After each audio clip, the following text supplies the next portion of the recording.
శ్రీ సత్యసాయి జిల్లా హిందూపురం గ్రామీణ మండలం చౌలూరులో 13 మంది కళ్లు తాగి అనారోగ్యానికి గురయ్యారు. వింతగా ప్రవర్తిస్తున్నారంటూ కుటుంబ సభ్యులు వారిని స్థానిక ప్రభుత్వ ఆసుపత్రిలో చేర్చారు.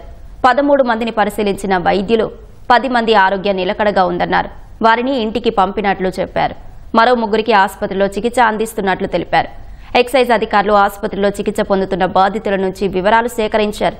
తర్వాత కళ్లు కాంపౌండ్లలో శాంపిల్స్ సేకరించారు. డైలీ కళ్ళు తాగడము సడన్ గా ఆపేయడం వల్ల కొంచెం వాళ్ళ మానసిక స్థితి అనేది స్టెబిలిటీగా లేదు.